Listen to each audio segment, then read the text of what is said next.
without anything further to say, I want to introduce Sandy Landis and John Winneberg from the Creek Associates.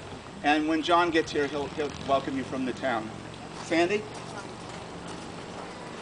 Welcome. Happy Labor Day. It couldn't be better. We could be standing in rain. We're glad it's warm and sunny. We're going to keep this as short as possible. We would like to thank the Homecoming Committee and the village for allowing us to have this unveiling of the statue on this day of traditional celebration in Shawnee.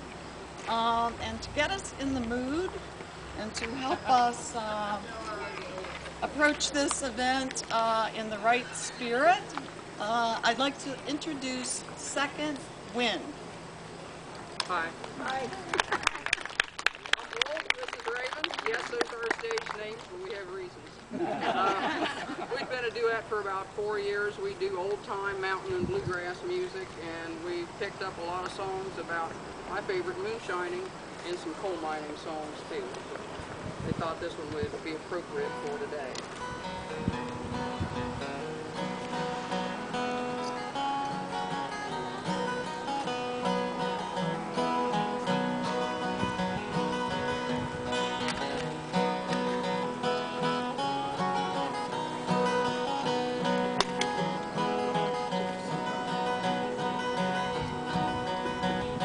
Come and listen, you fellas, so young and so fine. Seek not your fortune, the dark dreary mine. It'll form as a habit, it'll seep in your soul, till the stream of your blood runs black as the coal. Where it's dark as a dungeon, damp as the dew, danger is double, pleasures there few. For the rain never falls, the sun never shines, it's dark as a dungeon down in the mine. It's many a man I have seen in my day who lived just to labor his whole life away. Like a fiend with his dope, or a drunkard his wine, a man will have lust for the lure of the mine.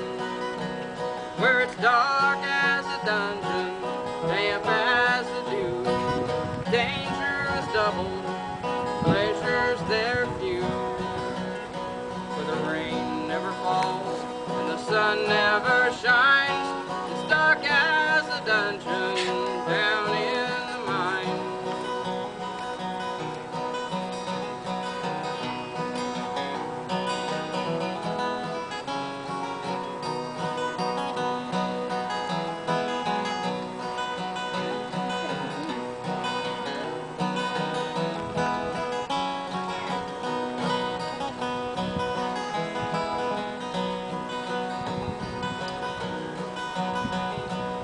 I hope when I'm gone and the ages shall roll, my body will blacken and turn into coal.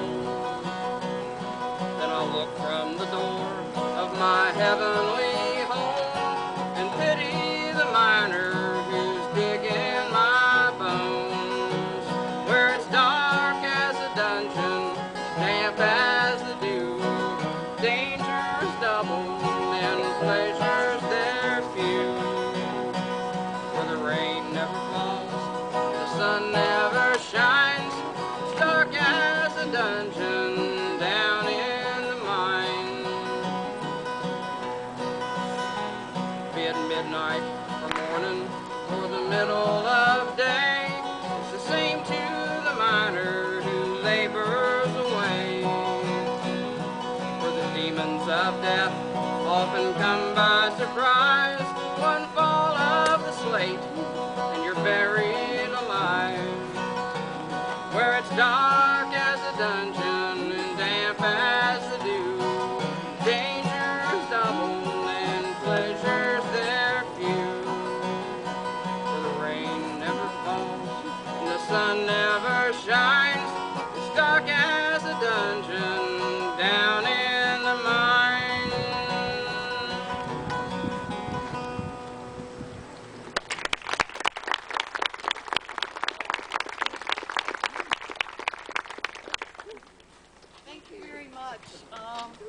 certainly is exactly what I was hoping for in terms of setting the spirit and the tone. I'd like to introduce my colleague John Winneberg, who's going to give us a very brief tribute to the Knights of Labor, and then we're going to meet our special guests. All right. We're gathered here today to look back, but also to not just look back and reminisce, but look back and learn from our past. And we, as people who populate these mining towns that are called little cities of black diamonds, many of our families came directly from Europe here to work in these coal mines. Some of our families were African Americans who came from the South after the Civil War to work in these mines, and together we created this very special place that has been called the Hocking Valley Coal Fields, has been called the Little Cities of Black Diamonds, and today, as the forest surrounds us, we also refer to this area as Little Cities of the Forest, as we're surrounded by trees once again. But it's a special place, and it's special for many reasons, and we all have our own, but historically it's special because of what our ancestors did when they came here to Shawnee and New Straitsville and Gloucester and Renville and Murray City. They not only went deep down into the dark mines and labored day after day for very small wages. They also found opportunity in these towns and established our families that live on to this day. But they contributed to this country in a very special way, particularly the miners here in Shawnee and New Straitsville, who joined early on with an organization called the Knights of Labor, and was an organization that believed an injury to one is a concern to all. It believed in workers, whether they be of color or whether they be women or men, that together they could form a perfect organization that would advance America, where laborers and owners would get together and mediate their problems and come up with solutions that would allow for all parties to benefit. And that struggle continues on in our country to this day, and we all have differing opinions about labor in this country, but please know that here in these communities, the miners here established the labor union. We're very early in the labor union movement here in the United States, joining with the Knights of Labor and eventually transferring to the trade union movement and forming the United Mine Workers of America. So on this Labor Day, we should all pat ourselves on the back for the labor we've done this past year to keep our families together, to support one another, to keep our businesses and our schools and our communities working. And we also should look back to the past and know that our ancestors have a lot to do with things like the 8-hour workday, fair wages, and opportunities to advance yourself in this country. So it's at this point in history where we struggle with these same issues that we can learn from the past. And we're hopeful today that this statue and this event will keep us mindful of the actions of those that came before us and our benefit, and that we all every day toil and labor to benefit those who will come in the following generations, who will hopefully see this statue standing here 100 years later as we are standing here 100 years later. So thank you all for coming. So. There were thousands of miners who worked here in the region over the years.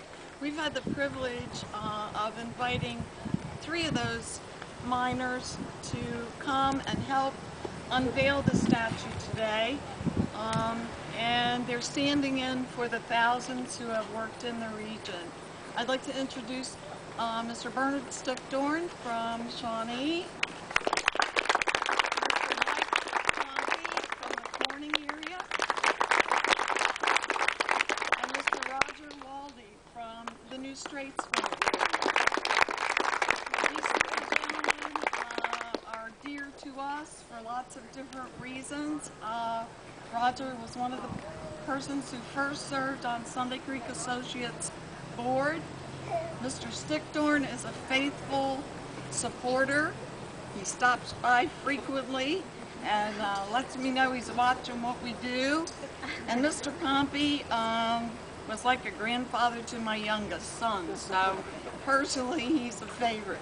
So we appreciate that. Would any of you gentlemen care to say anything? Okay, it's all been said. Our last special guest to introduce to you today is Alan Cottrell. One of the most beautiful things about this project is that we've got to make a new friend. Alan, we count you as a dear and new friend. Had a great time. And I'd like to turn it over to Alan and these three gentlemen to unveil the statue. It was a real honor to be chosen to do this statue. It was a pleasure working with John and Sandy. I attempted to capture the rugged, tough spirit of the coal miners of the past and the present in this region. And that's what I tried to portray here, so I hope it's successful. Thank you. Go help them there, Bernard and You Roger gotta and take Mike. instruction from Alan. I don't know. I didn't put it. Yes. Here it is.